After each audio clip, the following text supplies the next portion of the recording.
The Singapore presidential election is over. Did you vote for the other presidential nominees? Were you convinced by what they said? We are going to discuss this today.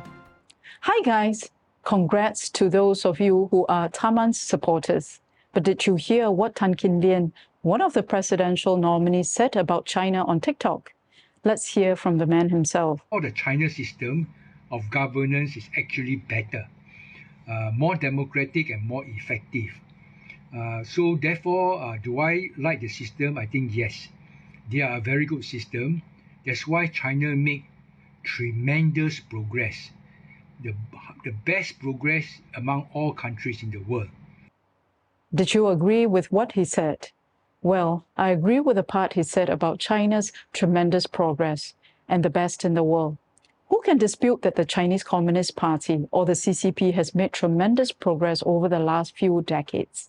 But at what price and at whose expense? But to say China's system of governance is better, more democratic and more effective is really taking it way out of line. Before I talk about why I disagree that China's governance is better, let's look at China's rapid economic growth over the years. China is the world's second largest economy today, with a GDP of $18 trillion, just behind the US at $25.5 trillion last year. China's economy took off in 1979 when it established diplomatic and trade relations with the US and opened itself to international trade and liberalized the economy. In 1979, China's GDP was $178 billion, only 6.8% of US GDP of $2.6 trillion at that time. Just take a look at how much China's economy has caught up with the US in 43 years. Over the last 4 decades, China's exports boomed, driven by the rapid growth of manufacturing and urbanization. China's first step was to develop its heavy industry. Today, China is the world's leader in manufacturing and produces half of the world's steel. China has a wealth of natural resources and mines strategic resources such as coal, iron ore, salt, oil, gas, and gold. The country has been heavily dependent on coal since opening its economy and is the largest polluter in the world, but has now become the world leader in renewable energy. How ironic. China hosts nearly half of the world's total operating wind and solar capacity. Speaking of natural gas, the country's deposit is the 6th largest in the world and the 4th largest global natural gas producer, and has undertaken price reforms to lower the cost of natural gas and increase production. China is the 5th largest producer of oil in the world, but is the 2nd world's largest oil consumer, constituting 15% of the world's oil consumption. Its oil reserve is estimated at 26 billion barrels, and it's ranked 13, behind the US, who is ranked 10, with 47 billion barrels. Did you notice that practically all the clothes are made in China? Yeah, China has become the powerhouse in clothing manufacture since 1993 and produced and exported 52.2% of the world's garments last year, making nearly 164 billion a year. China is also one of the world's largest producer of machinery, cement, food processing, transportation, devices such as trains, aeroplanes, automobiles, as well as consumer goods. It seems that nobody can do without a cell phone and computer these days. Yes, you are right. China is again the world's largest manufacturer of these products. China exports 52% of the world's phone devices and made nearly $139 billion last year. Revenue for computers is huge and estimated to grow at an annualized 3.1% for the next 5 years to $290 billion. Although the US controls the pharmaceutical industry with the world's largest companies like Pfizer, GlaxoSmithKline, Novartis, and AstraZeneca, China is the next largest medicine producer with revenue of $171 billion, which is 3 times smaller than the US. As they say, what goes up must come down. China's amazing growth was driven by global exports, and the robust growth of more than 6% GDP growth for the last 10 years may be over soon. Exports have slowed down with the ongoing war brought on by Russia's invasion of Ukraine. The supplies of advanced semiconductors and other technologies, which are strategic in driving China's economic growth, have been cut off by the US. China's wars do not end there. The local government is saddled with property debt after Beijing cracked down on weaker property companies to reduce the financial risk to the economy. Many of these property developers received payment from buyers but did not deliver on these properties. Buyers have stopped paying the mortgages and have sent the property market in a downward spiral. The Chinese people are spending less because of the slump in the property market and worries about the weak economic growth. Youth unemployment hit an all-time high at 20.8%, which is 4 times the national urban rate. The Chinese people are very angry, and the protests could get a lot worse if unemployment persists. Let's talk about Tan's statement that China's governance is better, more democratic, and more effective. What is the definition of a democratic country? The consensus in the dictionaries is that a democracy is a country in which the people choose their government by voting for it. How can China be a democracy when people do not have the right to vote the CCP out of office? The Chinese people are stuck with the regime, whether they like it or not. The CCP's way of effective governance is by crushing dissidents or anyone who disagrees with it. Wasn't the Chinese people's protest for greater political freedom in Tiananmen Square in June 1989 testament to the authoritarian regime?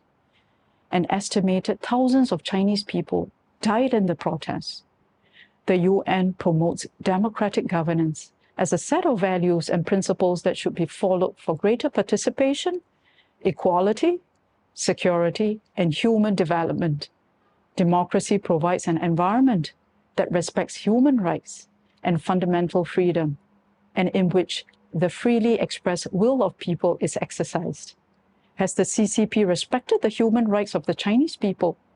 Since it seized power in China in 1949, an estimated 39 million Chinese people have been killed, according to the article, China's Bloody Century. The CCP continues to violate the human rights of the Chinese people till today. The CCP espouses atheism, and people who practice spirituality and believe in religions are deemed to be a threat to its ideology. The Straits Times had published an article on 18 June 2019, which mentioned an investigation conducted independently by the China Tribunal and found credible evidences of murder, torture, organ harvesting of members of Falun Gong, a spiritual practice on truthfulness, compassion, and forbearance for the last 20 years. The Council on Foreign Relations have also found that the CCP has subjected the Xinjiang Muslim minority group, the Uyghurs, to intense surveillance, religious restrictions, forced labor, and forced sterilization, and has imprisoned more than 1 million Uyghurs. China is no democracy and does not tolerate dissidents and spiritual beliefs, unlike many democracies around the world. So what if China has achieved tremendous growth? Should economic progress come at the expense of human rights of the Chinese people? On the global front, CCP's trade relationships with other countries is not on a level playing field because China exports a tremendous amount of goods but buys much lesser amounts from the rest of the world. After it opened its economy, China's export-driven economy took off in 1993 from a trade deficit of $12 billion to a positive surplus of $577 billion last year. That was a 47 times growth in trade balance. Most countries have trade deficits with China. Singapore is not spared either, and China's trade surplus with Singapore was $3.1 billion in 2021, but has further increased by 187.6% last year, the highest growth in trade surplus for China. China's economic growth is also at the expense of the global climate. The country is the largest polluter and emitter of greenhouse gases and emitted 9.9 billion tons of carbon, which is 2.2 times higher than the US, which is the world's largest economy. You would expect China to commit to reducing carbon emission as quickly as possible. Most countries have committed to net zero emission by 2050, but China will achieve net zero by 2060 only. So what gives China the privilege to pollute the world for another 10 years after the rest of the world achieves carbon-free emissions? What's more, Xi has come up with the Belt and Road Initiative in 2013 to finance infrastructure projects, spending 140 countries to enhance its global influence, but many have called it a debt trap.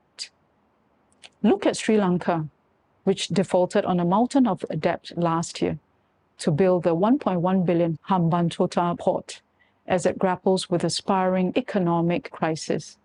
It was struggling to cough up enough payments to Beijing in 2017 and has to pay a huge price and sign over the 99 years rights to the strategic port to China. Now Pakistan has gotten itself into trouble too.